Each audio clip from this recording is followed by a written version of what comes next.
everyone. Welcome on to the Snail Trail 4x4 podcast. If you like going off-roading in Toyotas, wrenching on Toyotas, camping in Toyotas, and maybe even poking a tiny little bit of fun at Toyotas, and of course, hearing about how awesome recoveries are in Toyotas, then this is the podcast for you. That's right, ladies and germs.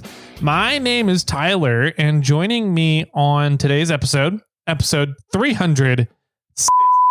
Is that correct? I think it's 360, yeah. Jesus Christ. Yep. Oh, man. Joining me today's episode is the one and only Mr.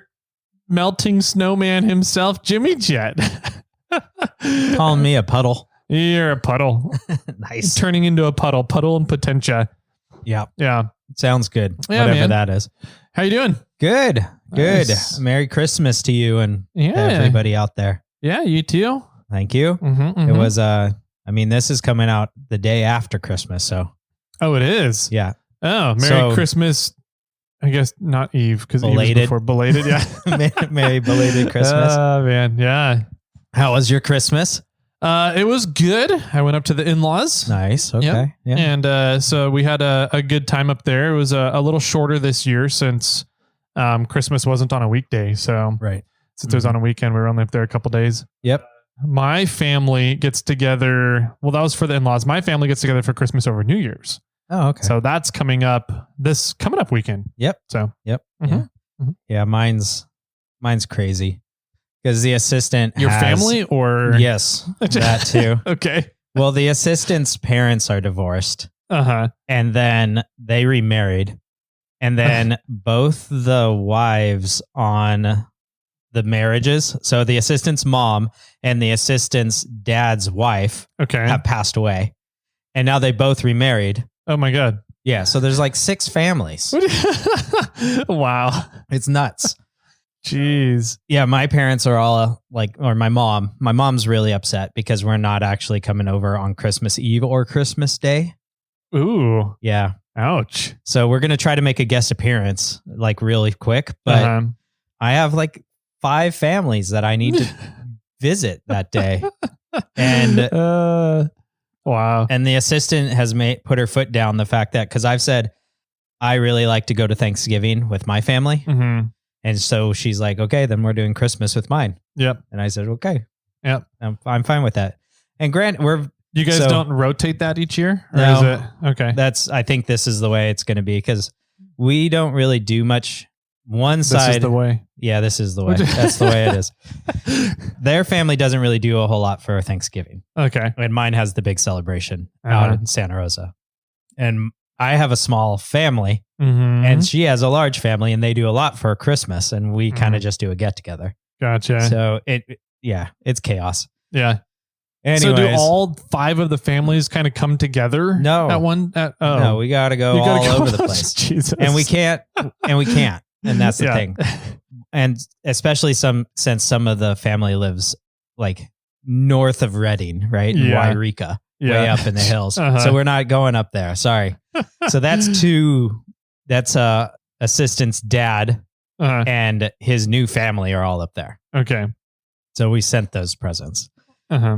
But the rest of the family is down here. And so Christmas, we're doing something like this. It's insane. Christmas Eve, we're with my family. Okay. Christmas Eve, we're going over to the assistant's stepdad's house. Mm-hmm. Christmas Day, Santa Claus is showing up. Mm-hmm. Then we're going to the stepdad's house. Then we're going to go to my parents' house. Then we're going to the assistant's mother's side of the family. Oh, man. And then the day after Christmas, we're supposed to get together with the stepdad's side of the family. Wow. It's nuts.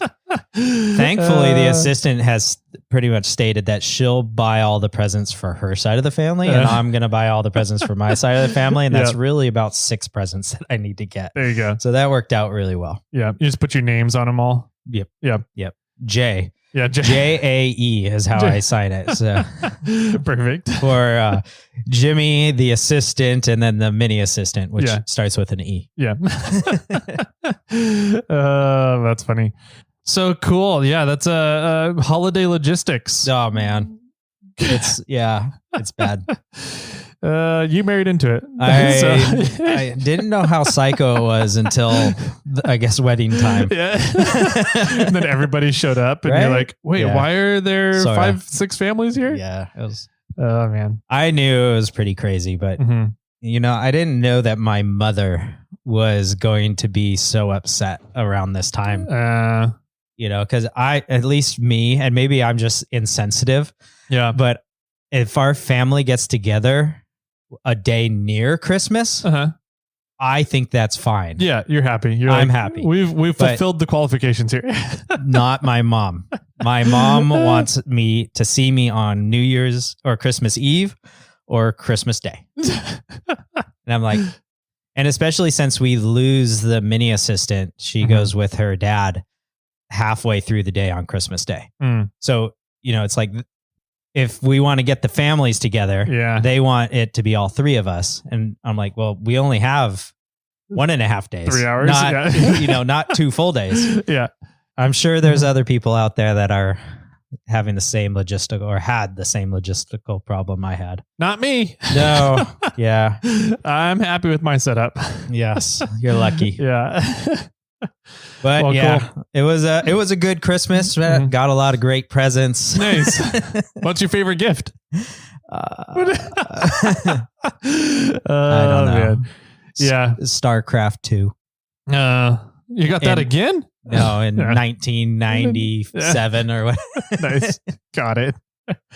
Oh man. So cool, man. Yeah, we got a lot of stuff. I don't know. We got a lot of stuff going on, which is why we're only doing these Monday episodes here for these couple weeks. Yep. So hopefully everybody out there understands why we're skipping Thursday these couple weeks here. So hopefully everybody has a great Christmas and New Year's, and we will be continuing on with the 2 episodes a week next week. Yes.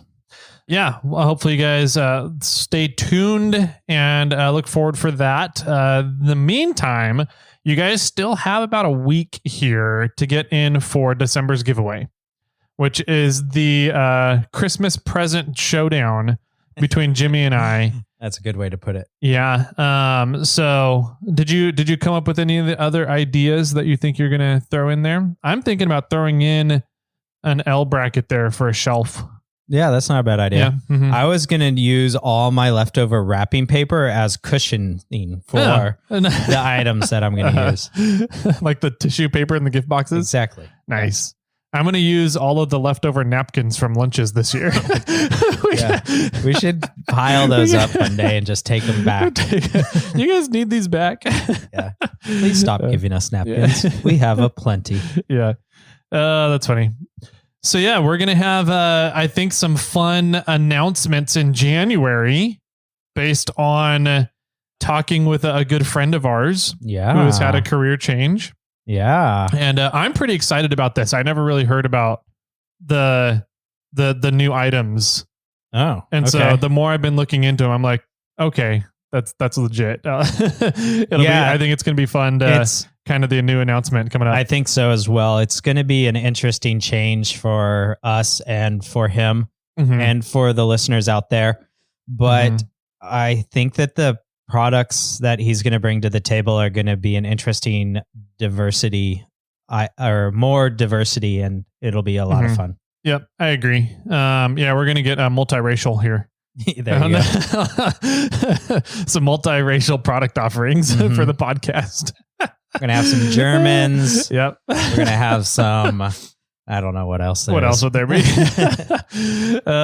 Man, that's funny. Indonesians and some Chinese. And some fun announcements coming up starting next year in about a week here. So we got a really cool thing all kind of set up and lined up now. So we'll be able to announce that starting January, and another cool thing announced in January that we were just alluding to. So a couple of big announcements coming up for the podcast that I think are going to be a lot of fun for everybody out there. Let's see what else. We have a couple voicemails. We do. You want to listen to those? Sure. Why do I have a feeling that it is going to be... Oh, yep. Both of them are. All right. So we did talk about our buddy Tony. That just got a Land Rover. That got fucked up and got a Land Rover. Yeah.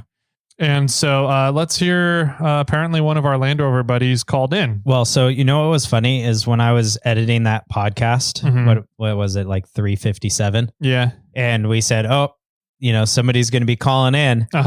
There was a phone ringing in the background. Oh, really? But since it recorded it ringing, but since we have the volume down on the board, nobody heard it. Okay. But when I went through and looked at that track, there was somebody calling at that moment. Right at that time? Yeah. That's funny. And I thought about just bumping the audio and leaving it because it was just a funny coincidence. Yeah. But I took it out.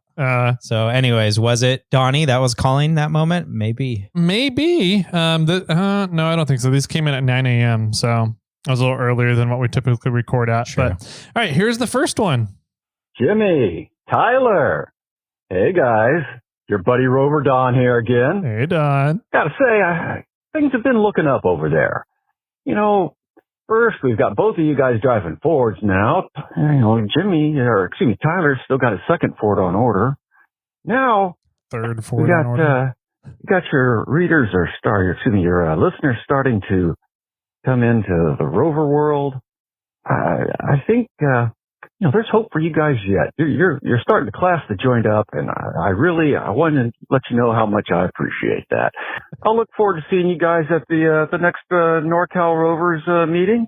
Until then, Rover on. It was better than his last close. Right? I was going to say, I feel like he was missing something there. Yeah, I was waiting for it. Tyler and I will both be up at Winter Fun Fest. So while we're up there, let's count how many Rovers we see. Yeah. My guess is there's going to be 0. That's mine too. Because Rovers don't play in snow. They're too fancy for the snow. Yeah. Yeah. They got their seat warmers and their steering wheel warmers and their cup warmers and their foot warmers and back massagers. And, that's just too fancy for snow stuff. It comes down to being too cold for them to wheel with their pinkies out.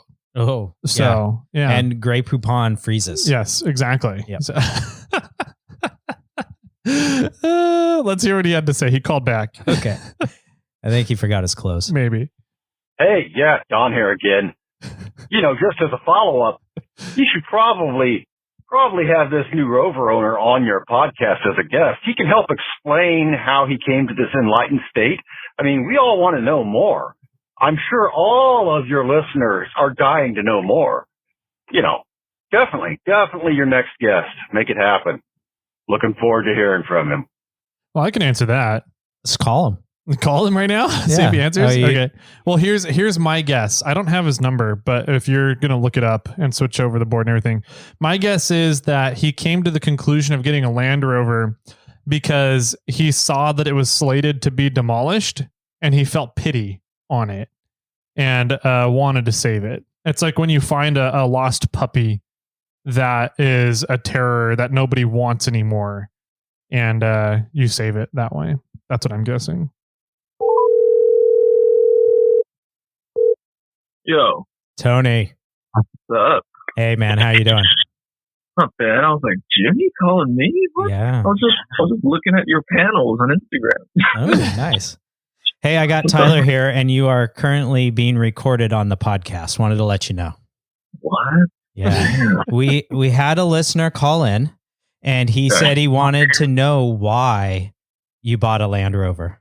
And this listener is a Land Rover fanatic. Mm-hmm. And he was shocked and in awe that somebody else would buy a Land Rover. Like he literally was in tears when he called in. So. I mean, it was a pretty random thing, but I was looking for a solid axle rig, and this one kind of just popped up. My friend was going to buy it, and he kind of couldn't make up his mind on it. So, I just like, if you don't want it, I'll buy it. Oh, yeah? But, yeah, it was pretty random. What was it that really drew you guys to the Land Rover? Why? I know you were looking for a solid axle rig after riding with Lee and Tyler.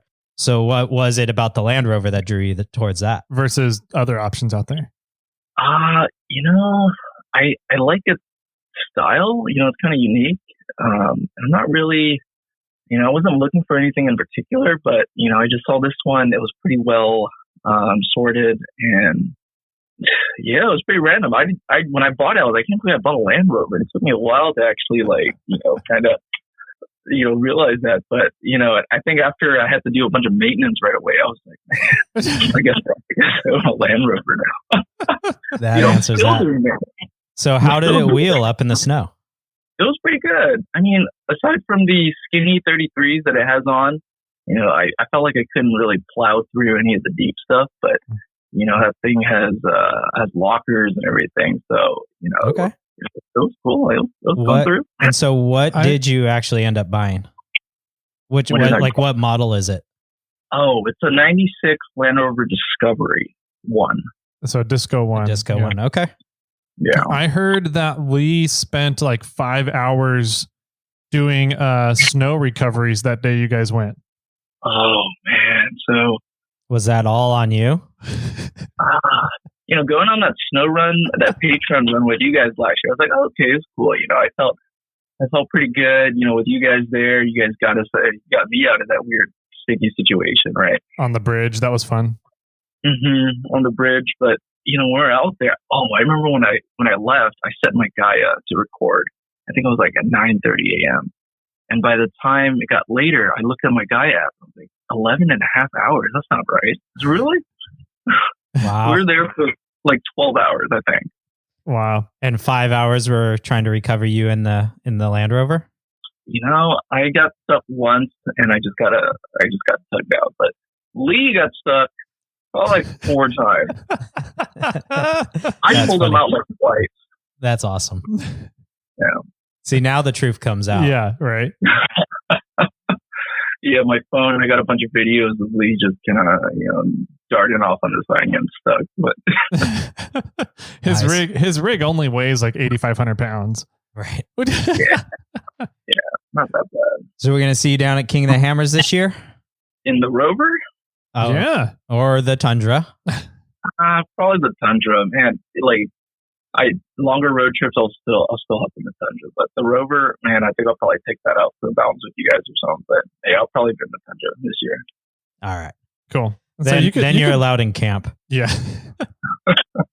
There's a specific Rover camp down at King of the Hammers. That's usually just a little fenced off area with nobody in it. Oh, so. I thought it was right under the first jump. Right. Nice.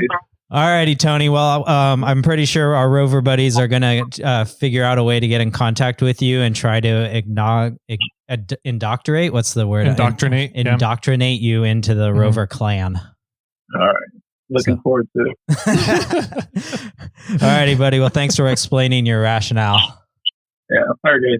You have a good day. See you, Tony. Bye. So there we have it. There you go, Donnie. Yep. He wanted a unique vehicle. So. And did he get one? Disco ones are kind of unique. Yeah. Yeah. If it came with lockers, that's pretty cool. Yeah, true. So I don't know if that's stock. I don't think so. Don, call back. Yeah, let us know. Anyway, so that's from Donnie. Those are our voicemails. Yeah, thanks, man. Let's see. What else do we got on the docket to cover here before the end of the year? Well, I brought you a Christmas present. Oh. I didn't bring yours. Should we do that next week? Let's do it next week. After New Year's? Yeah. Okay. Yeah, we'll do that next week. I was wondering because I know that you just did an Alpha Rex install. Yep. And so I was thinking that might have been a box you were trying to get out to UPS. Nope. Okay. Yeah. We'll do it next week. Okay. I'm not moving it back to my shop, though. It's too heavy. Okay. Is it just going to sit there then? Yeah, we can push it near the fridge. Okay. We can't block the fridge. I said near the fridge. Okay. Not block the fridge. All right. If it wasn't before noon, I would probably open that fridge right now. Yeah, I thought about it, but it's cold outside. Why? You want to use the fridge to air condition your room? Maybe. Oh. All right. Well, let's discuss. I guess let's move over to the main topic, I guess, even though this is sort of a Thursday episode. Yeah. But it's really a Monday episode. Yeah. It's going to be kind of a combination of both. I think that there's going to be some good educational tidbits with today's topic. but it's also definitely kind of something that happened recently. Yes. Yeah. All right. Well, am I going to put that like bumper music in? Yeah, why not? Or maybe I'll put something funny. There we go. Okay. I did find, so maybe I'll cut this part out, but Epidemic Sound, which is what I used for the YouTube videos. I'm still paying that even though I haven't put a video out. Like I put 5 videos out this year, I think. Regardless, they have a section that you can add your podcast. Oh. And so I can add Epidemic Sound audio files into the podcast. Nice. And then they will, as long as I'm paying for it, we can use that to add music. Yeah. Once I stop paying, we just can't add more music, but it's okay that they're still there. Okay. Nice. Yeah. Good to know. Yeah. That's how I did the cash register sound that one time. Oh, cha-ching. Yeah. Gotcha. I tried to find a Kerchunk. Oh, for a radio? Yeah, I didn't know how to search that. I was like, radio Kerchunk, nothing came up. I was like, radio sounds, and I got like, breaker 19. There's a smoky up ahead. I was like, no, I don't want to use that. That's not what we're looking for. Anyways, okay. All right. Yeah, let's get over to the main topic. It's going to be a fun story about the Grateful Eight. Is that what they're calling themselves?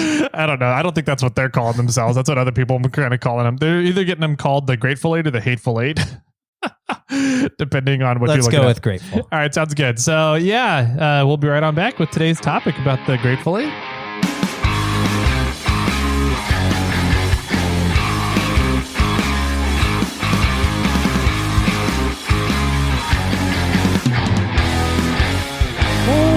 Welcome back, ladies and gentle ladies. Today's campfire discussion is a fun one, I think. It was, well, it's going to bring a PTSD back to some people, but maybe, yeah. We'll see how it goes. We recently had an interesting situation, a sticky situation up in the mountains after a big snowstorm that came through. We talked a little bit about the storm in previous episodes when we were talking about the Uncle Tom toy drive with the Jeep herders. And it was definitely a doozy. You know, we were up on the mountain Saturday evening time. And right around 3:30, 4 p.m., the storm got bad. It just got cold all of a sudden. It was windy kind of all day, but all of a sudden it just dropped in temperature and it was really windy and the snow was coming down. Like in the time that it took us to turn all the rigs around at the turnaround spot, which was about 45 minutes, we had accumulated about a foot of snow. Wow. On top of the vehicles. Okay. It was coming down good and heavy. And then the next morning when there was people out snow wheeling, there was a good fresh 3 to 4 feet of snow in some places at the higher elevations. And it was really cold snow as well. And then this week it stayed fairly cold. It's been super cold this week. Mm-hmm.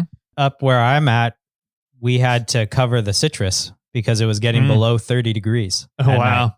Night. Yeah. Just the snow that came down last week was so kind of cold and sugary that it's still to this day difficult to get through a week later because it has stayed so cold and we're still getting recoveries kind of in the same area. But you know, I'm one of the 3 owners of NorCal 4x4 Rescue on Facebook. And so we've talked a little bit about the group in the past and kind of what we do, but essentially we do vehicle recoveries, right? You'll go places that the tow trucks won't. Exactly, right? Our goal is not to take the business away from tow trucks in cities or towns or anything. So, however, if there's a spot where you're going and a tow truck refuses to come to you, or a tow truck can't get to you and they've tried, then we go out there. And so we got a call in about a group of people that were stuck out at Wentworth Springs on Sunday afternoon. Yes. So, which is ironic because I was literally 4 miles from them all day Saturday. Yeah, that's true, huh? Yeah, I even passed the road into the Wentworth Springs campground and was like, oh, good. There's no fresh tracks going down that road. That means there shouldn't be anybody down there. Well, apparently they got covered. Apparently they were in there before the storm started. Oh, wow. Yeah. So did they go in Thursday? They went in either Thursday night or Friday early in the day. Okay. Yeah. So I never heard when exactly they went in, but they went all the way into Wentworth Springs campground. Mm-hmm. We got a call or a request on the page from somebody who was not a part of the group, but knew the group. Right. And saying, hey, just FYI, I've got some buddies that are stuck in at Wentworth Springs campground. They can't get out. Is there anything that this page can do to help them? And typically what I do running the page, I kind of and what the moderator team does is we kind of let other people get to and do the recoveries first. So our job is to run the page, right? Right. And make sure that we just keep an eye on all the active recoveries and make sure things stay organized. Yeah. One of the things I like about what you guys do is you'll lock down the posts if they're done. Yep. Right. Because I've said it before, like I'll go on Facebook. I don't go on it very often, and I'll click on it and I'll go, oh, a recovery. Yeah. Oh, it's already done. Yeah. You know, and like, it's like, but you have to like get all the way and read through all the comments to figure that out a lot of times. Yes. Mm-hmm. And so do you guys, you can pin posts, right? Mm-hmm. So do you guys ever say like recovery completed and pin the post and throw it up to the top? We won't pin it. What we do is if the recovery is still active, we pin it to the top. So in the top of groups. Okay. No, sorry. I mean, pin a comment. Oh, you cannot pin comments. No. Oh. So ideally the protocol is supposed to be if a request comes in, then we pin it to the top of the page and there's a slider at the top of groups now, right? A carousel. Okay. And so if there's an active recoveries going on, you can kind of quickly go through the carousel and find something near you. Sure. And with 27,000 people in the group now, a lot of times we can get people out to recoveries, within an hour sometimes. If they're in easier to get to areas, sometimes within half an hour, we can beat tow truck services out to them a lot of times. Dang. So we have that slider up there, and that carousel has been great because we can just pin a post to the top that's requesting help. Once the help is done and the vehicle is recovered, no more help is needed at that recovery, then we shut down the comments. Right. So that nobody else can post on there. And that's how typically, if you can't post anymore, then the post just kind of goes away and dies. That's the goal behind it, right? It falls down into the mix. Yeah, it falls down into the mix and we unpin it from the top. Correct. Because every time a post in a group gets commented on, the post gets bumped back to the top of the group. Right. We've had it a lot of times in the past where like somebody is like, hey, I'm recovered. Thanks. Here's the pictures of the recovery. And thank you to this person. And then somebody else goes, yeah, that was a lot of fun. Here's my pictures. And somebody else goes, hey, here's my pictures. And then the the post keeps getting bumped to the top of the page. Right. And then people who are trying to help think that it's still an active recovery. And you have to go digging through the 300, 400 comments to figure out. You need to make a second page where it's like photos of NorCal 4x4 recovery. We've thought about it. That's how the SoCal recovery group does it. There's a big recovery group in Southern California, and they have kind of like the social page and the recovery page, and they only allow recovery posts on the recovery page, right? Whereas we like to think of it more as a community, and so we try and keep it open to a lot of stuff, but we will take out, and we won't allow any memes to get posted, and we won't allow a lot of the non-helpful, non-critical stuff get posted during the winter time, because that's when the page gets really active. And during the summertime, the page is not really that active. We get maybe one recovery a month. Oh yeah. During the summertime. And so we like to keep the page available as a community page so that it stays active and available for people in the summer months. Sure. Kind of thing. We had this request for recovery come in from Wentworth Springs Campground. And what was interesting about it was that it was 8 vehicles that needed the request. Yeah. And usually when we see a recovery come in, it's usually because it's 1, maybe 2 vehicles that went out on their own. And they're both stuck. Kind of thing. Right. And so that's when we go out there. But having 8 rigs requesting a recovery, that kind of drew all of our attention, because usually that means like it's like 8 Subarus or 8 Tacomas with no lockers on 30s or something like that went out in the middle of a storm. And we're like, okay, what's going on?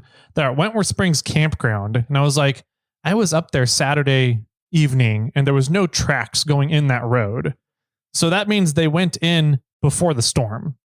And I was like, okay, so did they just not prepare for the storm? What, did they not know the storm was coming? Did they underestimate the storm? What's going on? Why would somebody go and take 8? And usually if it's 8 vehicles, and they're stuck, that usually means they're underprepared, right? So I'm like, why would 8 vehicles underprepared go out before the storm, knowing how big the storm was going to be? Right. Unless they weren't paying attention to that. Right. And that's the only thing. And which it's like, is poor planning. 100% poor planning. And so so that's in my head right now. I'm thinking poor planning. I'm like, all right, so now we got to get these guys out who didn't plan correctly. And it's going to become a shit show, because also if there's 8 vehicles stuck, it also becomes kind of like I don't want to say a circus, but it becomes a high profile recovery. So everybody wants to be the hero, right? Okay. And that's kind of what we let happen. We let people try and go out and do it because they're a lot closer. They're maybe less prepared, less geared than the moderator team or some of our better geared recovery guys on the page. We kind of let things go and see who can get there first, who really wants to do it. And that's worked out pretty good so far. However, this one ended up, I knew the snow that had come down. Right. We had one of our moderators, great dude. He has a lot of tow recovery with heavy machine experience, but he doesn't have a vehicle himself. Okay. Like a recreational vehicle that can really go up and do the extreme stuff, but he has the knowledge and the experience for it. Sure. And so he goes, hey guys, a Sunday afternoon. He's like, hey, I think I'm going to go out and I've got nothing to do this afternoon. So I'm going to go out, do some snow wheeling and see if I can get back to those vehicles. And I said, hey, good luck. I said, the snow is shitty. I don't think you're going to be able to make it. And if you're going out in your vehicle, I need to make sure that I stay in contact with you. I know where you're at all times. I can find you. We can come up and get you. Right. So keep in contact with us. I know that it's going to be kind of hairy. Right. And so he tried to go up, and within a couple hours, he goes, yeah, the snow sucks. I can't get to anybody. I was like, okay. So we had a couple other people that were like, okay, I'll try. Nobody was able to get anywhere through the snow. And that evening, we come to find out somebody got a picture through of the stuck vehicles. And one of the vehicles stuck was Mudrack's FJ40, 1963 Land Cruiser. Oh, cool. Okay. And I was like, hold on. That's Mudrack's Land Cruiser. Is this Mudrack? Or did somebody borrow his vehicle? Did he let somebody borrow? Did he sell it? Like, I was like, I can't imagine that. I mean, Gary Mudrack, Cardam, which is Mudrack backwards. His last name is Cardam, which I thought was clever. That is cool. Yeah. So Gary, he's an extremely experienced wheeler. Yes. Extremely experienced mechanic and fabricator. Absolutely. Extremely well prepared and laid out Land Cruiser. And I think it's on 40s. And an outdoorsman. He's the mountain man. Like if there's a mountain man, it's Gary. Right. Right. I'm like, I find it hard to believe that Gary would take a bunch of under-equipped guys out in the storm that was coming, and B, that he would really need help. Sure. Okay. So I'm like, I know enough about Mudrack and Gary to know that something weird is going on here. Either that or just the snow is really that bad. Right. And so I looked into it just a little bit more and just kind of watching things Sunday happen. And sure as hell, it was Gary Mudrack in his 1963 Land Cruiser. So now that we know that it's Mr. Mudrack himself, I'm like, okay, I'm not as concerned, right? I know that he's Mr. Mountain Man. He loves situations like this, getting out in the mountains and being in kind of survival-esque situations. I don't know about the other 7 rigs that are with him or how many people were there, what's going on with all that. But I didn't worry about the recovery as much once I figured out that it was Mudrack. Okay. I was like, but we're still going to keep an eye on this, because having it turn into a high profile recovery, because there's there's 8 rigs, and B, it's mud rack. Yeah. Now, I was like, we need to keep an eye on this and make sure that it doesn't turn into a complete shit show and does put people in danger. Yeah, because you don't want 100 people going out there trying to do the recovery and then having a bunch of people getting stuck or getting in trouble. Exactly. Mm-hmm. The last thing you need is the recoverers needing recoveries. Yeah. And I was like, we don't need 100 people going out here, which is what it could very easily turn into, being a high profile recovery now. So I was like, we'll keep an eye on it. We'll let the people go up that think they can do it and get the job done and see how far they get. And then we'll get the information from them, see what conditions look like up there. And nobody was able to get out to them Sunday afternoon, evening, or night. Wow. So okay. I was like, okay, let's kind of take a closer look at this now. And so Monday rolls around and we're starting to get a lot of different people speaking up saying, oh, I can go do that. Now it's turning into a challenge, right? Since we had 2 or 3 people go up that failed, now it's turning into a challenge. And all the macho people are coming out saying, oh, I can do that. I can do that. I can do that. And I'm like, God, we don't need 50 people going up there. That's just going to turn into a mess. And it's not going to be helpful to Mudrack and his crew. Sure. So I'm like, all right. So I'm starting to pay a little bit more attention now. Yeah.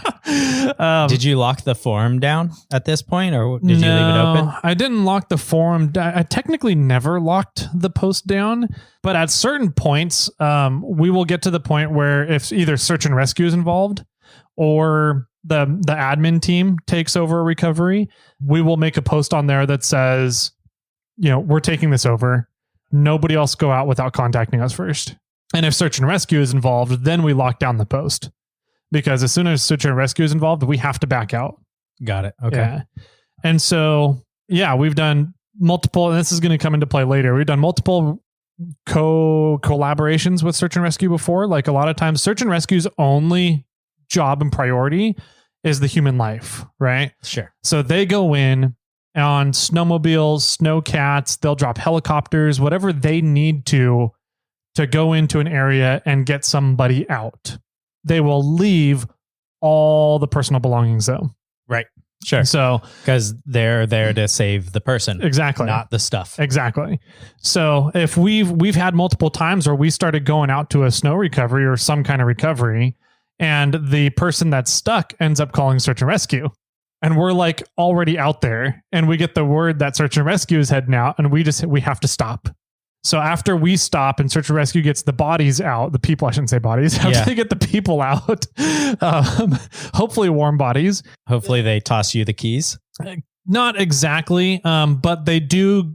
We have now started getting close working relationships with a lot of search rescues in the area, where they will tell the individuals that got out to contact us the next day. Right. And then we'll work with the individuals to get their vehicles out and their belongings. So I'm like, hey, if that's what needs to happen on this one, that may be for the better. Yeah. It may come down to that. It may come down to that. They're deep in there in really shitty snow conditions. It may get to the point where they just need to get air flighted out in a helicopter, or shuttled out on snowmobiles or something. And then we'll go in and we'll have a week to get through the snow and get to their vehicles. Once they're at their vehicles, then we can get back in contact with the people and get them out, all their vehicles out. So I'm like, all right, so that's kind of, I think, where we're heading at this point. After I knew what the snow conditions were, and after kind of getting that confirmed by the 2 to 3 people that tried Sunday, and knowing that they had been out there over the weekend. So I'm like, I don't know how much supplies they took with them for camping, but I can't imagine they've got infinite supplies. Sure. So I don't know how long their supplies are going to last. We really need to, now it's a game of time. Yeah. I'm like, all right, so let's start paying really close attention to this. And we had 4 people who were pretty damn good snow wheelers. They've got some rigs that are built up specifically for snow wheeling. Okay. They went out and tried it on Monday afternoon. After, I don't know, it was 10 p.m. at night, 11 p.m. at night, we got word that a snowcat, a guy who owns his own snowcat, was also heading out there. Wow. Okay. So we've got these 4 rigs that I know the individuals, and they're very capable guys. longtime wheelers in vehicles that are very well set up for snow recovery stuff.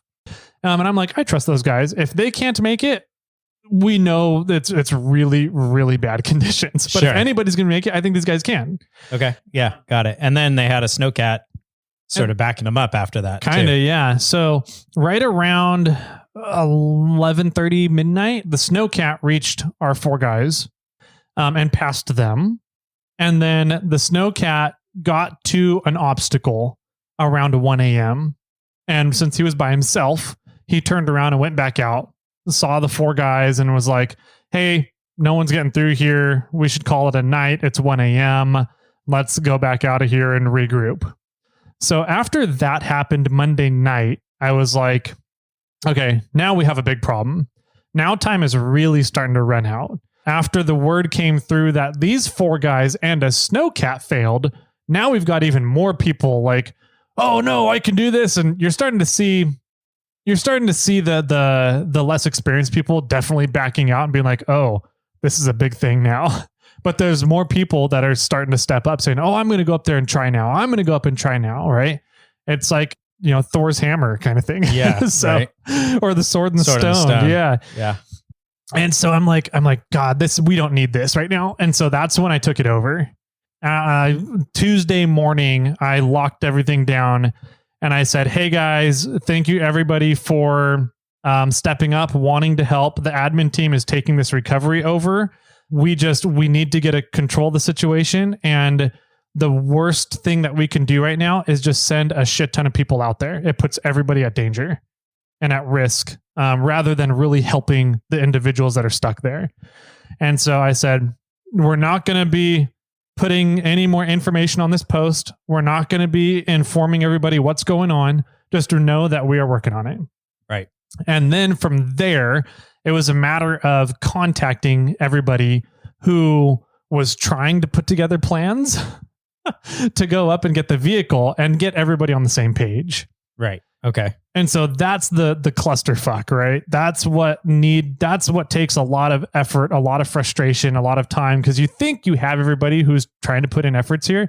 And then somebody else is like, oh yeah, so-and-so from here is also going up with snowmobiles right now. And it's like, you guys, no, we need everybody on the same page. Everybody has a specific resource to provide, that they can provide a specific skill set. We need to be able to bring everybody on the same page here and figure out who's got what resources, who has what skill sets, and where to put everybody to work at.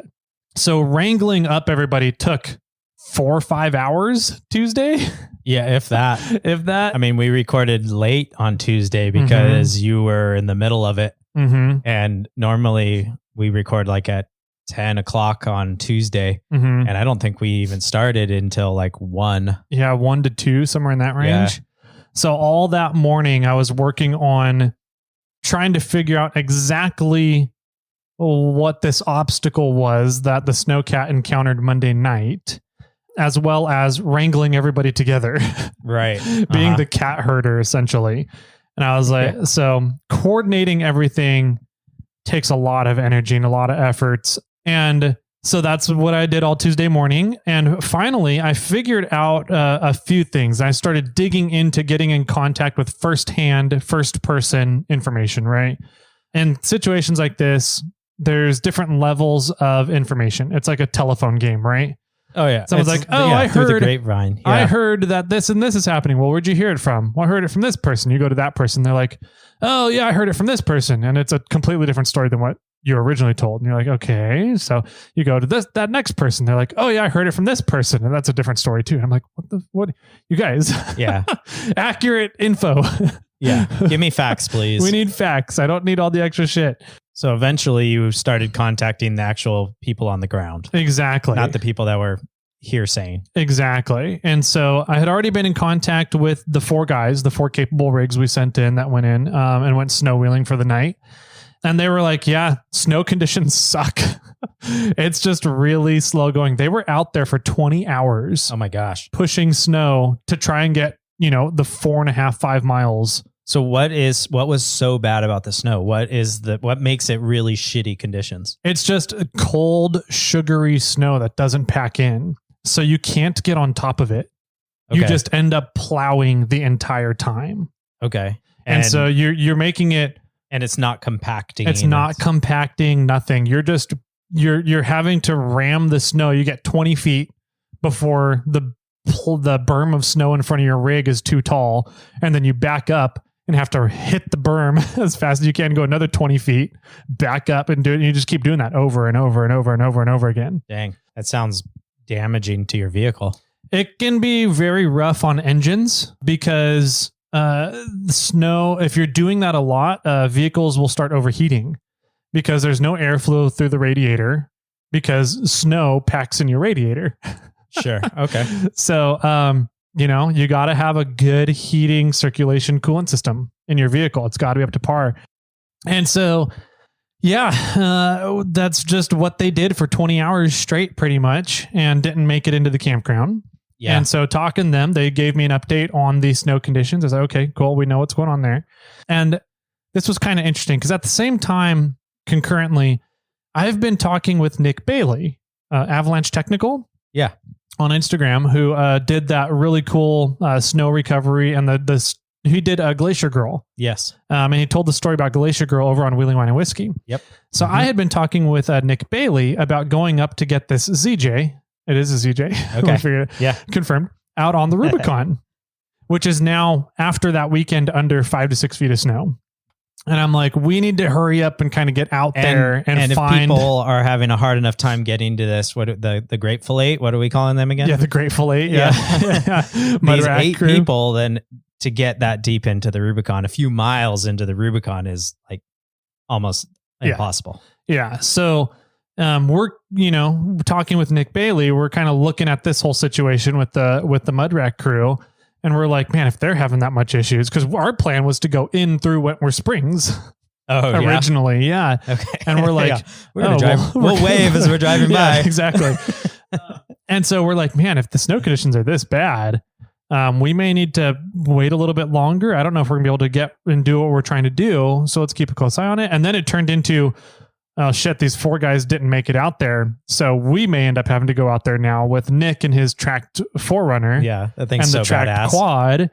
And we got in touch with Alex and Jenna.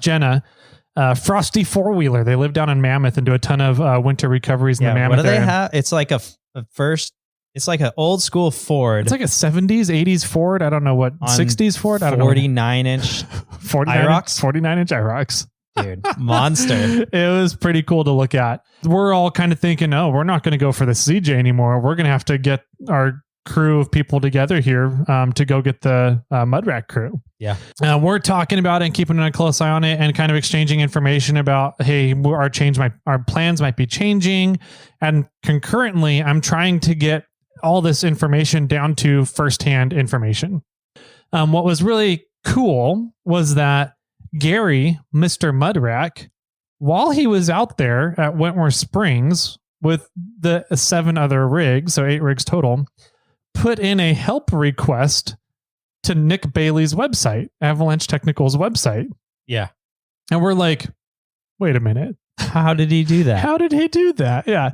And so because he put in that request, Nick ended up getting a direct line contact to Gary.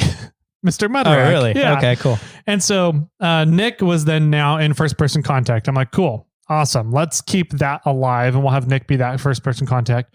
Turns out Gary's wife, Jackie, was back at home. She didn't go on the trip.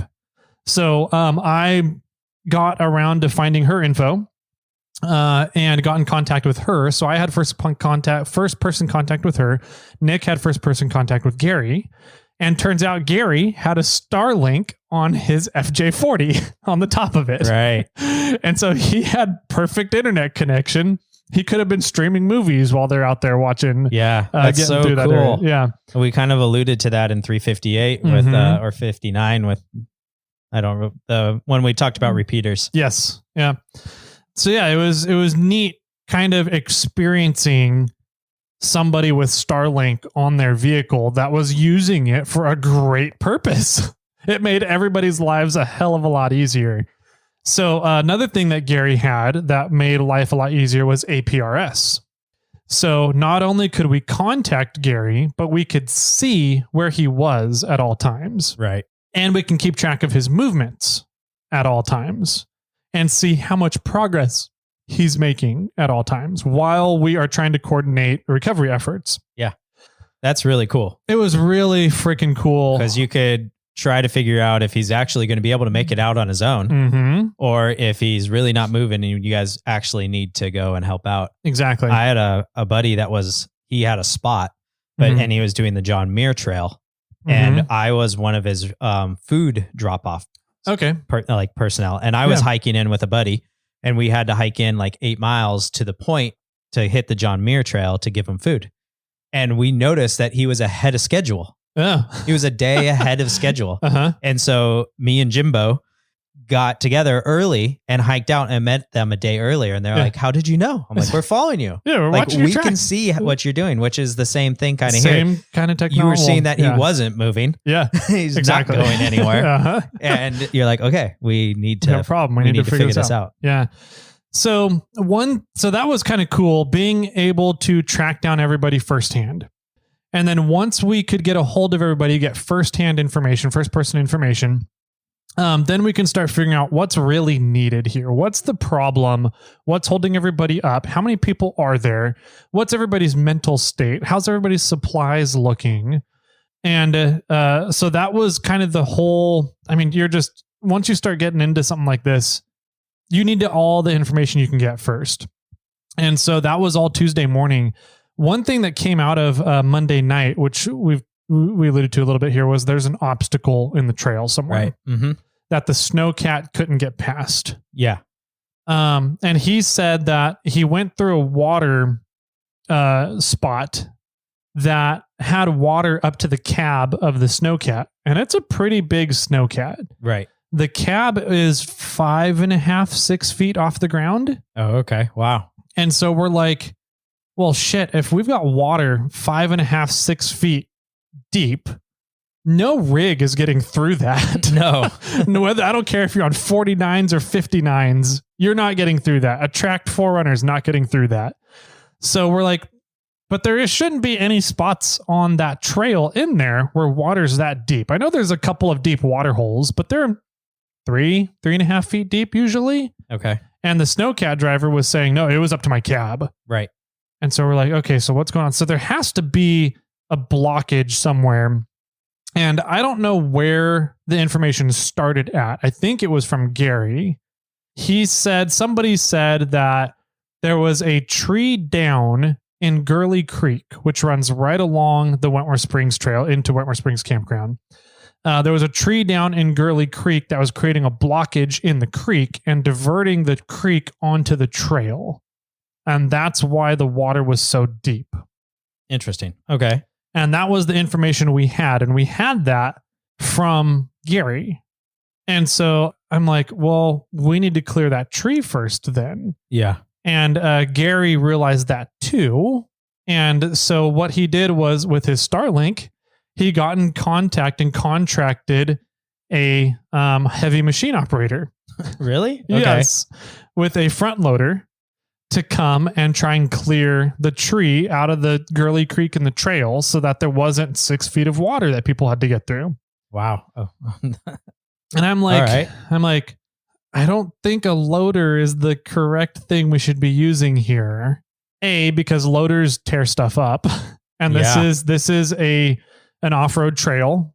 And if stuff gets torn up, the Forest Service is not going to be happy about it. The county is not going to be happy about it. And that could come down on all the off-roaders and get stuff closed. Sure. Yeah. So we have to be very, very careful now that this loader is in play. I'm like, okay, I need to get in contact with this loader driver now and figure out what is his plan. What is he doing here? What's going on? So I found the number. I got a hold of the guy and I'm like, hey, we need to be very, very conscious of what you do out here. And he goes, I 100% agree. He goes, I grew up in this area. I own a tow company in Placerville. He goes, I'm very, very familiar with this area. I go rock crawling out here all the time. He goes, I'm well aware of environmental concerns on off-road trails in this area. I was like, perfect. Thank you. Thank you. That's what I needed to hear. And so he goes, yeah, I have my loader and I have a Jeep on tons and 40s. And I've got a couple of really big chainsaws. So his plan was to load up the loader with one of his employees and go out and drive ahead of the truck and everything in the Jeep. Once they got to the plow line, he would take the Jeep in, let his employee bring the loader up on the paved roads, over snow on paved roads though, up to where the dirt starts, and then wait there for his confirmation whether or not the loader needs to come in. And he would go way ahead and figure out what's going on with this tree in Gurley Creek that might be diverting water on the trail. Got it. Try and cut it out of the way, get it cut up, do something, see if they can even get the loader in there, because it's pretty narrow getting through that trail as well. Right. And no turnaround spot for a loader. No, not at all. You're reversing out. Yeah, you're backing all the way out with a loader. So he went in and he worked at it all day. I think he got contracted and left around the time when we started recording. It was 1-2 o'clock, I think, when I was getting in contact with the loader. That's when he was getting there. That's when he was getting there. Yes. Okay.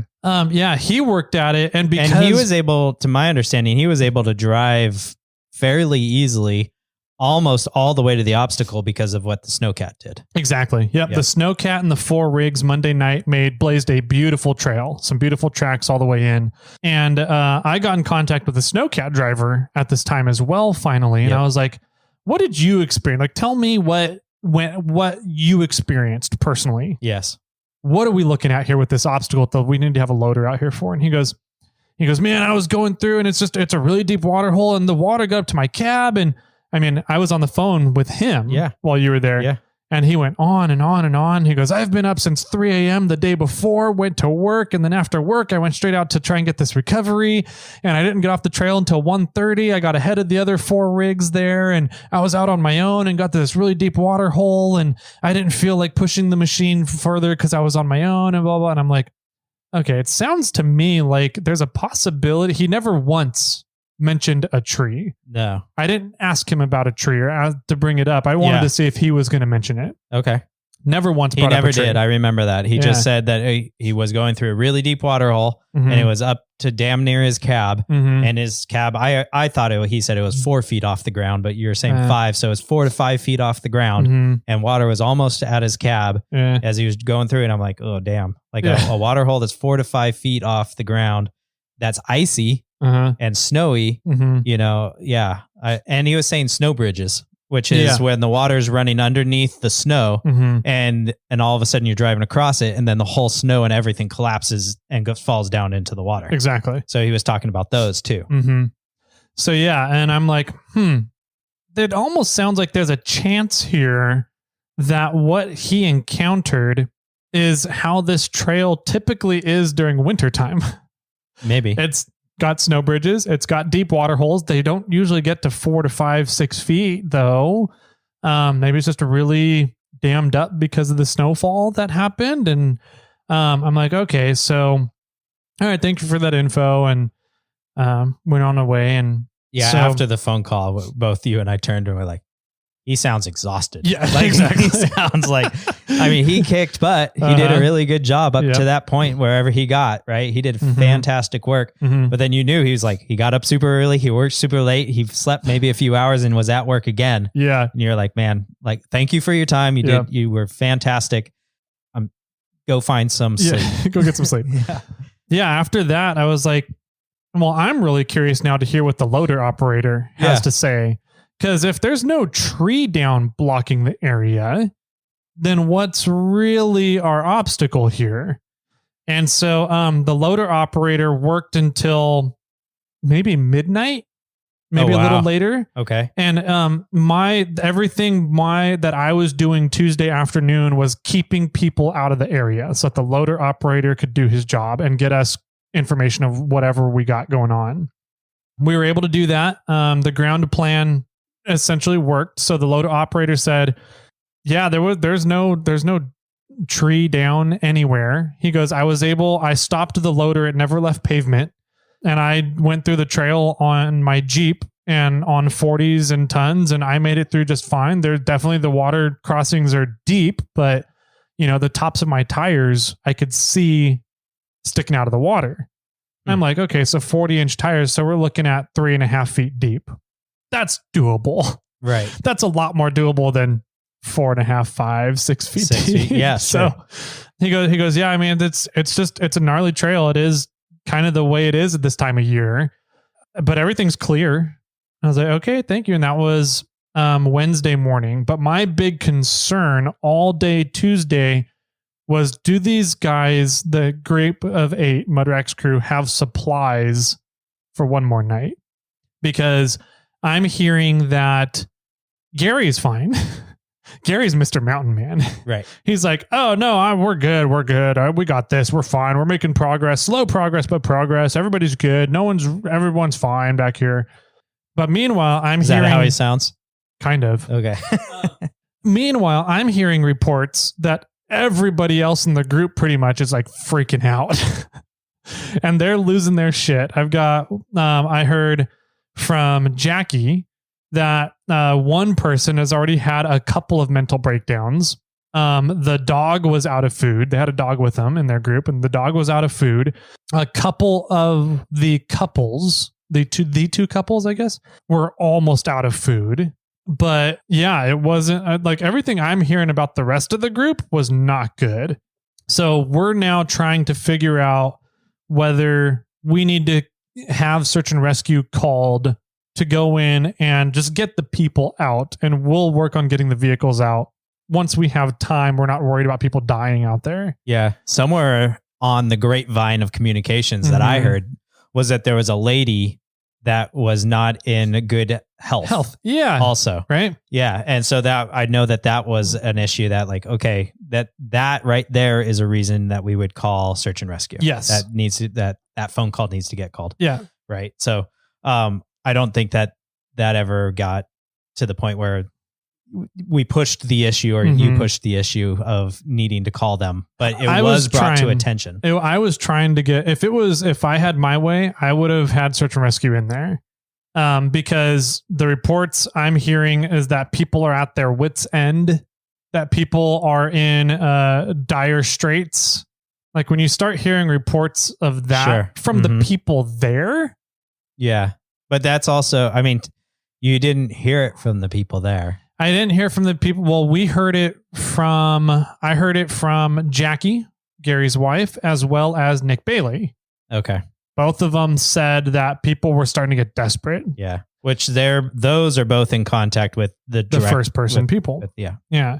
So I'm assuming we have first person communication. And so we got search and rescue on the line, and we're like, you guys might want to look at this and start gearing up to have a search and rescue insertion here.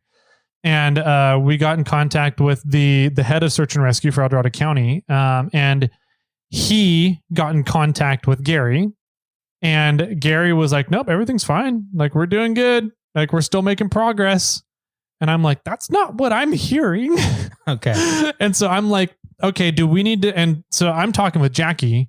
I'm like, Jackie, you might be able to make the call for search and rescue because you are Gary's wife.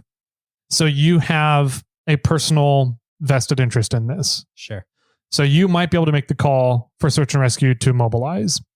And she goes, do you think we're at that point? I was like, they need supplies. From what I've heard and the information I'm gathering, they don't have supplies. Everybody is not going to be able to have enough supplies for one more night out here. And if they do, there's going to be no supplies tomorrow. So I was like, that's very concerning. And knowing that, and this was Tuesday before we knew what the obstacle was or anything, before the loader had gotten his job done. I'm like, we don't know what reward is there or what obstacle is there. And we don't know how we're going to get people around the obstacle yet. We have a plan, we have plans A, B, C, and D, depending on what's there, but we can't really put them into play and enact them until we know what we're dealing with there. Search and rescue can drop a helicopter. That's a resource we don't have. Right. They can drop a helicopter and get everybody out of there. And so she goes, okay. And so she talked with the head of search and rescue, and she came back and goes, well, it sounds like they're only going to make one trip out here. And I was like, yes, they will make one trip and get everybody out. And she goes, he said that he would only get out as many people that he can take in one trip. I was like, that's incorrect. Oh. They will get everybody out. If they have to make one trip out there and shuttle people, that's still considered one search and rescue activation is considered one trip, quote unquote. So I said, they will get all the people out. And she goes, yeah, but we're going to have to pay for it all. We're going to have to pay for the helicopter expense, the gas, the time, blah, blah, blah. I'm like, no, search and rescue is a free service. That's why we pay taxes. So she goes, oh, okay, well, let me call everybody. Let me call Gary back and explain the situation. So she called Gary back and explained they will come get all the people out. It's not going to cost them anything. And Gary was like, no, I think we're good. Yeah. And I'm like, I don't think you guys are good, man. Yeah. I was like, Gary, I think Gary's good. I was like, Gary, Mr. Mountain Man, I'm like, if it was me in that situation, I'd be loving it. Right. I'm like, I could just imagine what Gary's having fun. But I'm like, I don't know. Is Gary putting everybody else at risk? Like, how is everybody else feeling? Do they want to be taken out of there? Like, what's really going on here? Is it Gary really is his pride handling the situation, or is his pride getting in the way and not helping the people in his party that maybe need help? And so I'm like, there's only one person knows that answer, and it's Gary. Yeah. So we got extremely close to activating search and rescue multiple times. And each time, because of how Gary handled himself, and he was like, no, I think we're good. Every single time, that stopped us from calling in the search and rescue activation. Interesting. Okay. So we're just kind of like, all right. And so turns out we were able to get supplies in. So once we got gas in for the cars and diesel, they had one diesel rig with them, and some extra food and some dog food. After that, I was like, okay, now I feel a lot better. We found a way to get supplies in. Mm-hmm. They, at that point in time, they had also walked to the obstacle. Yes. And had seen how much farther they needed to go and where the plow line was and everything. Yeah. Right. They have, it was about a half an hour walk or something like that. Wasn't very far. Half an hour to their camp spot. No, there's proposed camp spot Tuesday night. Okay. And from there, half an hour hike up to the obstacle. So an hour hike from their original camp spot. Mm-hmm. Yep. Got it. And so they knew how much farther they needed to go. Mm-hmm. Right. Yep. So they had gotten resupplied. Yep. And they knew what was in front of them. Yes. And they knew that once they got in front of that, there's a trail out. Yep. That's a beautifully tracked trail out. Yeah. So the only obstacles on that track trail was going to be the water holes, which may be a little tricky because I know that at this time of year, the snow drifts that build up on the ends of the water holes can be pretty freaking tall. I'm sure. And so if they have some lower equipped vehicles on 31s, 32, 33-inch tires, they're going to have troubles. Those are the ones you send holes. off first. Exactly. Because it makes a ramp. Exactly. But then you got to pull them out. Yeah. And then you need the big tired ones to go up the other side to make that ramp. Yeah. Yeah. Okay. So it's that's the only obstacle on the tracks area, but we knew that. But we still, when we're trying to plan out this plan of whether we need to call search and rescue, getting them supplies to see if we can get them to last a few more days, all this is going on. We still don't know what this freaking obstacle is. Right.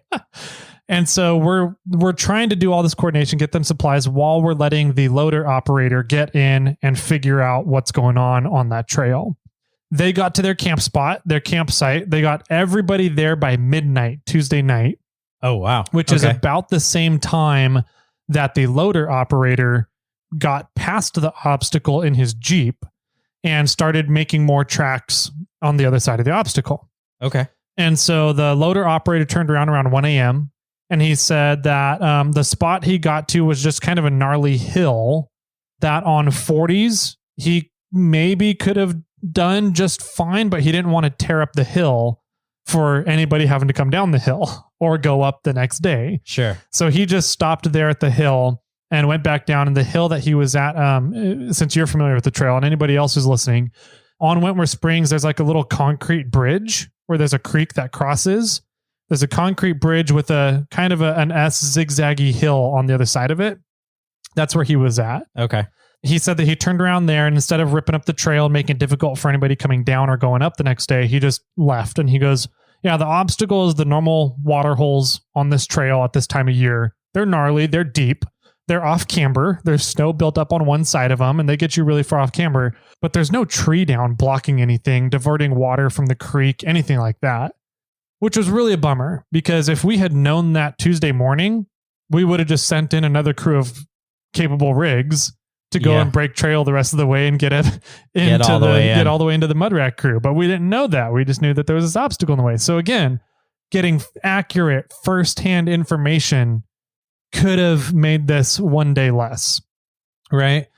So Wednesday morning comes around. Well, and backtracking a little bit. Yeah. Because the snowcat guy was the one that he went as far as he did and then turned around. And when he turned around, he was with the Jeep at the point where he caught up to the Jeeps or back to the Jeeps, right? He made a turnaround spot for himself. Yep. Then he turned around and then either the Jeeps were there or not. I don't know what that was, but he pretty much said, we're not going any farther. Yeah. Yep. And he told and then that's when the Jeeps and everybody turned around too. Yep. And so the Jeeps really never, I think, saw the obstacle. Nope, they never did. It was the snowcat operator, which he was making his judgment call, which is, 100% a good move on him. Yep. The thing was that there was just nobody, it was late at night. Everybody was tired, right? And nobody knew what was going on. At that time of night, when the 1:30 a.m. in the middle of the snow, when it's 20 degrees outside, like they made the right call, I think, to turn around and get out of there. Sure. However, the snowcat operator, I still don't know who originated the downed tree information. Yeah.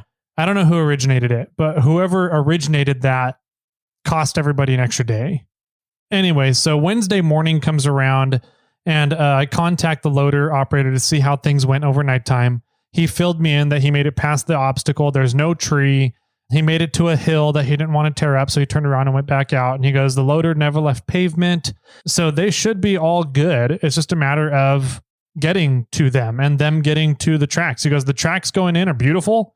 Anybody with like 35s should be able to get through the tracks. Your only obstacle is going to be the watering holes, which are going to be tough for anybody on smaller than 38s. Okay. So I'm like, okay, that's awesome info. I trust the guy. He's wheeled up there forever. He owns a tow company. Like the snowcat operator, I don't think he was actually lived in the area. No, he was from like Napa area. Yeah, he like lived in Napa and worked in Chico, and so or something like that. And so he was at the end of his workday went off and up into Wentworth Springs. So I think he just didn't know the area and wasn't familiar with the terrain and that area in general, the trails. Whereas the guy from Placerville was. Yeah. And so after hearing from him what went on, and I was like, okay, cool. Checked in with Mud Rack. He was up at 6 a.m., 5:30 a.m. Wow. And he goes, yeah, our crew is exhausted. They were able to get all their vehicles to Tuesday night's camp spot around midnight. Yep. On Tuesday night. And he goes, they're all exhausted. And I was like, well, how are you feeling? He goes, I'm feeling great. It's like, of course you are, Gary. And he goes, yeah, I'm up. I'm just going to start working on plowing and seeing how far I can get. He goes, I'm making progress, but it's slow progress, but I am making progress. So I'm just going to start the morning here while the snow is still cold and icy and see if we can get there. And I said, cool. Well, we know that from where you're at now, it's about a half an hour hike to where there's good tracks that you guys can get out. So you just need to make it that half an hour hike, which turns out it was about a quarter of a mile, maybe a little bit more. Okay. Quarter to half a mile. And I said, in the meantime, you start working from your end. How are you guys? Are the supplies good that we got you yesterday? He said, yep, they're great. Thank you so much. It was awesome. I said, cool. Let's have you start working from that side. I'm going to start putting together a crew today to start working from our side. And knowing that there's only quarter to half a mile there, we should be able to get you guys out of here before sundown today. And so, cool. That's a great plan. Let's do it. I think it's doable too. And so I called up a few people and I called the guys that went up Monday. Monday. And I was like, hey, you guys, I know that you guys love your snow wheeling. And I know that you spent 20 hours on Monday out there. But I was curious if you wanted to go up and kind of finish what you started. I thought it'd be kind of cool to check in with you guys first. If you want to go up there and kind of be the rescuers, the heroes. Yeah. From all the time and effort you put into it Monday. And they said, absolutely yes. Cool. I was like, cool. So they got started. They went up there. 3 of the rigs of the 4 went up. The 4th one had to work, so he wasn't able to go. But 3 of the rigs went up. And then one of the guy's sons went up with him. So they did have 4 rigs, very capable rigs, very capable people, and started getting in there from our side while Mudrack was working from his side. And right around 11 a.m., 11:30 a.m., they met. Wow. So I was like, awesome. We have eyes on them. We've met face to face.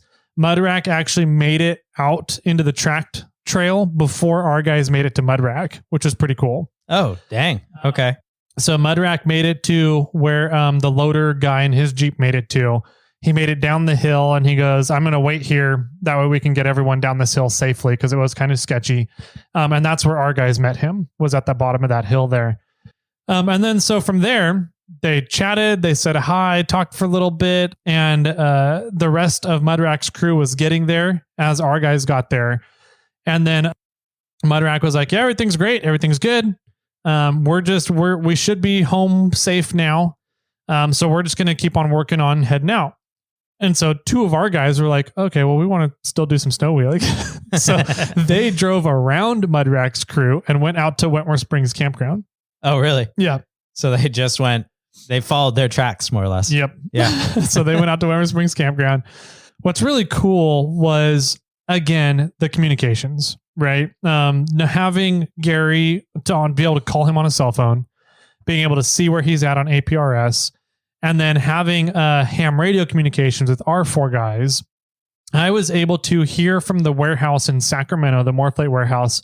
I was able to talk to our guys at Wentworth Springs campground via the ham radio repeater.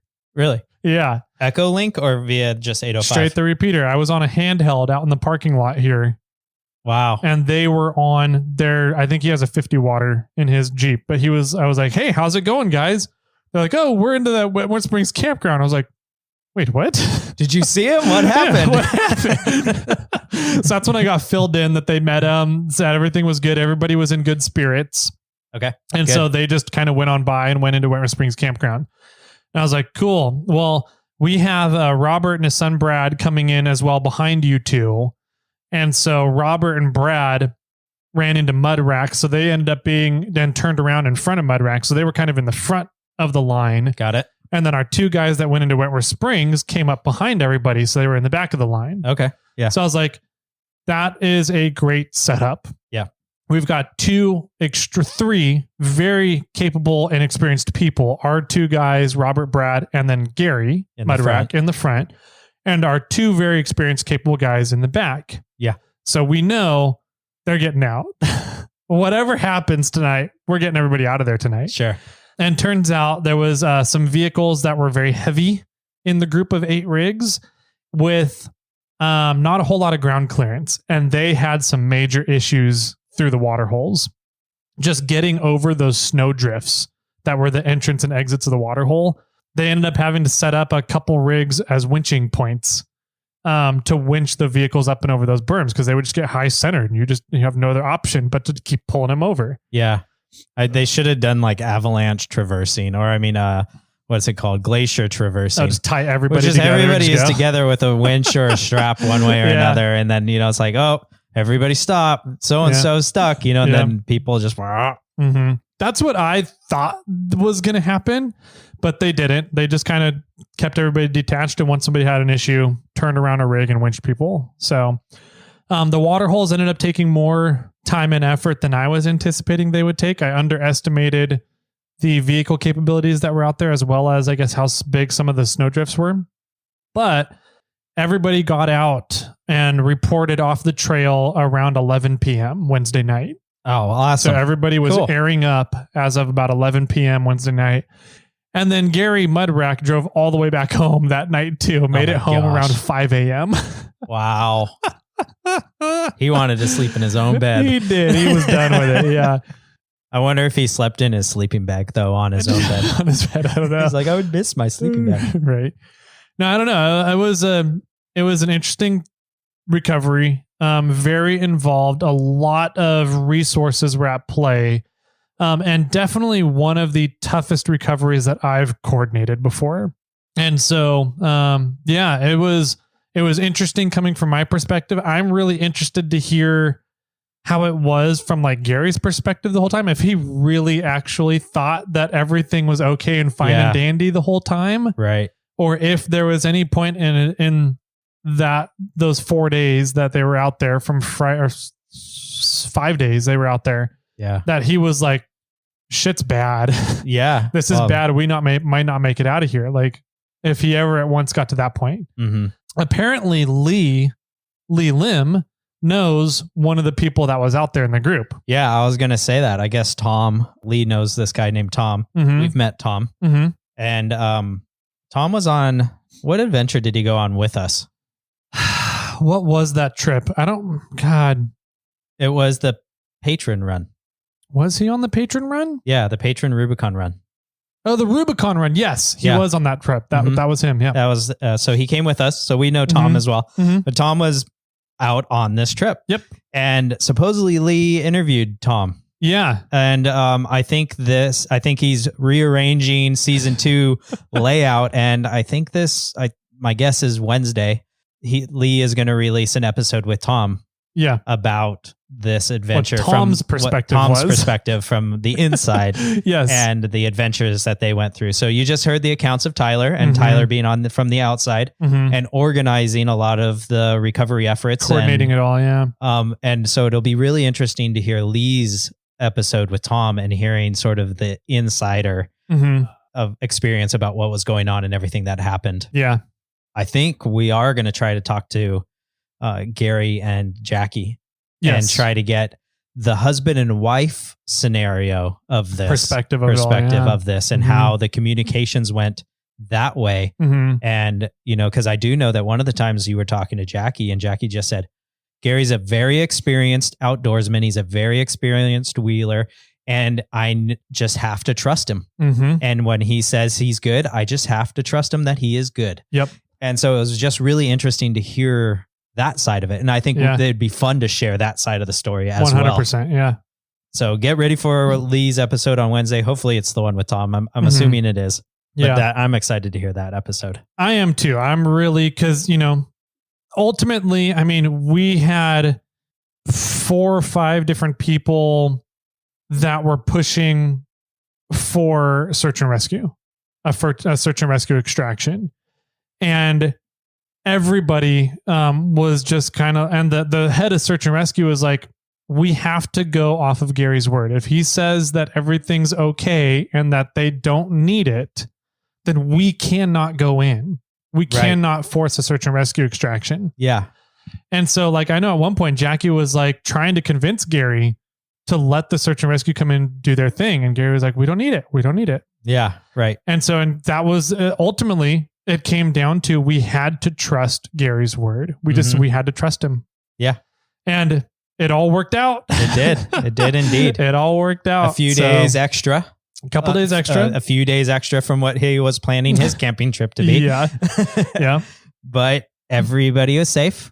Yep. Everybody got off the trail. And I believe, and I mean, I'm speaking out of my rear end to some extent here, but I believe that, there was that everything was done appropriately from Gary's end of not doing stupid things to get them off the trail. Correct. Right. Because Gary is the type of guy that will do it correctly, not lashing, cable winch lines around trees. He'll use a tree saver, right? Yep. He would do all the extra steps to do it properly because he does understand how fragile our environment is up there.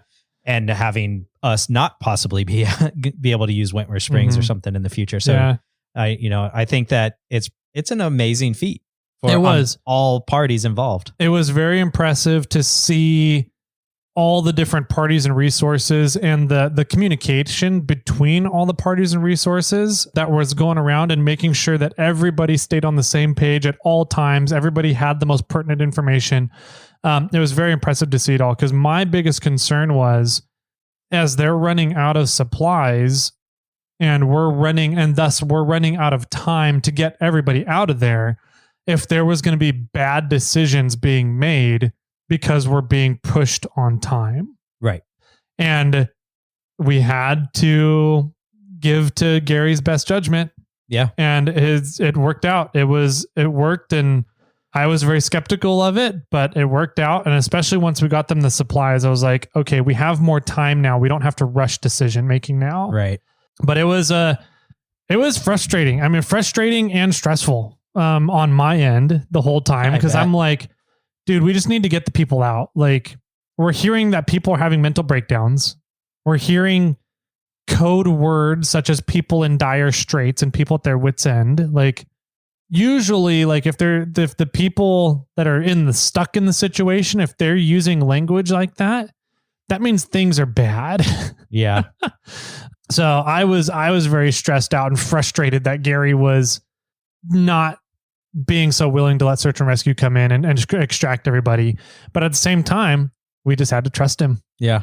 And that's really what it came down to. And it all worked out. So it was pretty cool getting to I don't know, work with Gary and work with, Nick on the side when he was in on the communication and stuff, and work with the search and rescue, and working with Eldorado Dispatch, and working with Jackie, and working with a couple of other people that had a first-hand communication, were staying in contact with Gary.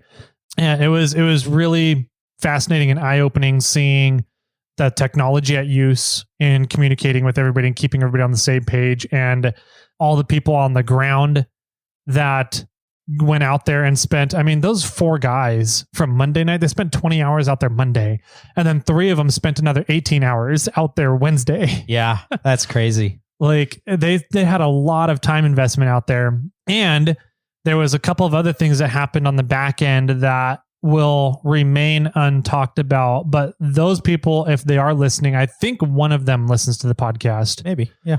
Huge shout out to you guys for doing what you did in that situation as well. We're purposefully leaving this out. They've asked for us to hold their names. Yes. Want to hold their names and what they did. Yeah. So it was really cool to see the community come together like that and put all the resources towards this group of 8 vehicles that were put towards a group of 8 vehicles. Yeah. So it was really neat to kind of see a community come together. Mm-hmm. Right. And be like, all right, there was people that were just watching the forum or the thread going like, what can I do? Yeah. How can I help? I'm like, as soon as you put something up there, like I'm going to be able to, like, I want to dedicate time, money, effort, food, gas, whatever it is. Yep. I can help one way, Yep. And there was people just sitting there probably at Facebook wait, like, what's he doing an update? What's happening next? Yes. How can I help? Yes, and the community really came together and like,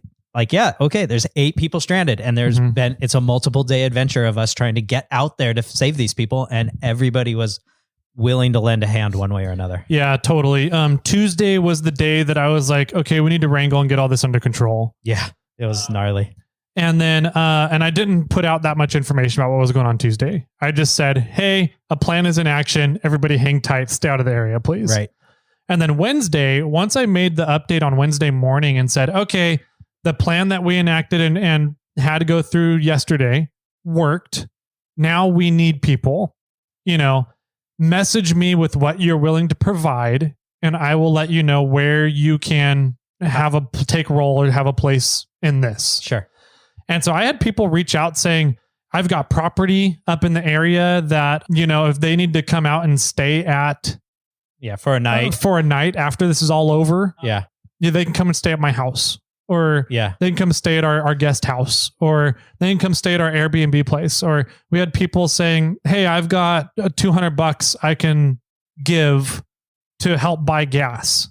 Right. To get gas into them for supplies or whatnot. Yeah. Like, it was really cool. Here's some money to get straps. Yes. If you guys need it. Exactly. It was really cool to see the people step up and messaging me saying, here's what I can provide. Mm-hmm. And then it was cool. The community came together. So yeah. It was really, really interesting, really fun to kind of see it all enacted and how it all came down, and a bit major bonus that everybody got out. Yes. Right. Yeah, we got search and all rescue the people. Didn't need to get called. We got all the people and all the vehicles out, which was safely, very impressive. Safely, everybody was in good spirits. Tired. So it was tired, exhausted. Good, but yeah. But good, yeah. So anyways, that's the story. I'm really interested to hear what Tom has to say about it all from their perspective. Yeah. And then we'll be looking at probably in January sometime, seeing if we can sit down with Gary and Jackie and talk about, their perspective and how the husband and wife aspect can I guess that dynamic worked, having Jackie on the outside, worrying about her husband and this group in there, having to just trust that Gary was making the right calls from the inside. Right. So, yeah. Mm-hmm. On my end, I think it's even more, I don't know if prudent is the right word, but it's necessary that I get the assistant onto the ham radio. 100%. I think the big part of snow wheeling is I think you're much more likely to get caught in scenarios that you are not going to be able to get out of in snow wheeling. Yeah. And winter weather wheeling. Summer is one thing. Like if you break down in the summer, you can usually hike out somewhere. Yeah, sure. In snow, you're not really always able to hike out somewhere. You're kind of stuck in lockdown a lot of times in winter weather if that happens. So having the correct communications to be able to get back to society is paramount in my opinion. And this just goes to, for me, to push that rhetoric even more after this event because of the communications we had with Gary. I think that the whole scenario played out way better than it could have.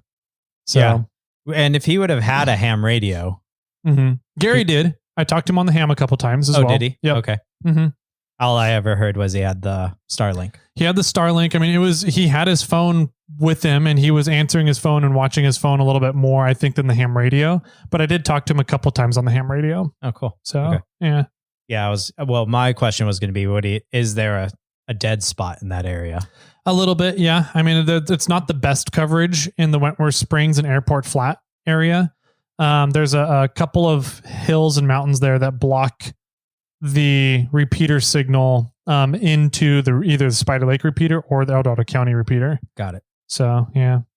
Well, what's his name that built the 805? Frank. Get on fixing that. Yeah. Well, yeah, and Frank will definitely be able to, but I need to send Frank a text message today. I need to call him or something and tell him happy quitting day. Oh, really? He's retiring today. So we're recording today on Tuesday. Yeah. He's retiring. 20th. Today's his last day. Wow. Of being the chief engineer for El Dorado County Sheriff's Office communications that he's been doing for years. Dang. Okay. So yeah. Pat on the back, Frank. Congratulations and thanks for all your service there. Yep, absolutely. And everything you've built in our area. 100%. And he's one of the founder, I don't want to say founders, but he's one of the main guys that built the Rubicon's repeater. He helped put together the repeater in the Rubicon so that him and Merlin could talk. Really? Essentially. Yeah. That's funny. Yeah. And then it just kind of spiraled from there. And, ultimately Rubicon Trail Foundation had to put together the funds for it all. But Frank had a big hand in helping them get all that set up. Yeah, it's been, and having it linked to Frank's system, which is the 805. Yeah. It's a big piece of very valuable infrastructure that Frank has put in place. And I'm really curious to see what he does with his time now that he's going to be retired. Yeah. So what kind of radio shenanigans he's going to get himself into. He's going to eventually go get his amateur extra or whatever it is. Maybe he might go get his extra license. There you go. I think he might turn into a DJ. A party DJ. I could see him doing that. I would hire him. So that's one thing about Frank that a lot of people don't realize. He has a lot of audio equipment and loves doing music events. So I could totally see him turning into a party, starting his own party audio business, music business. Well, you need to send him this audio clip once it comes out on Monday, and we'll see what he says. Yep. So happy quitting day, Frank. Thank you for everything. Yeah. Everybody go out and get your ham licenses. They come in handy. 100%. All right. That's all we got for this episode. Hopefully you guys enjoyed it. It's a little bit longer But I think that there's some learning points in the episode, and I thought it was an interesting story as well to kind of see how a ton of people came together to get 8 rigs off of the trail. So how would people get a hold of us, James, if they need to? Well, you can reach out. My handle is KJ1MMY and Tyler is K6TLR. You can find us on the hams out there. Mm-hmm. You can, I'm never listening, but Tyler is. Occasionally. Yep. Only if Bobcat is on, I'm usually listening. So that's not very often these days, unfortunately. You can also, if you want to get a hold of me and it's not on the ham, you can find me on Instagram, Snail Trail 4x4. Tyler's at 4x4 Toyota Tyler. Mm-hmm. You can always email the email is Jimmy or Tyler at Snail Trail 4x4, or you can call in and we check those voice messages once a week. Mm-hmm. And it's 916-345-4744. That's it, man. Good stuff. We love hearing from you guys. So definitely get in contact with us. And I guess without further ado, Jimmy, do you have any final words for everybody? This is episode 359. We said 360 at the start. Oh, that's right. Because our numbers are going to be all weird now. Yeah. Until next week. And with that, my friends, keep crawling.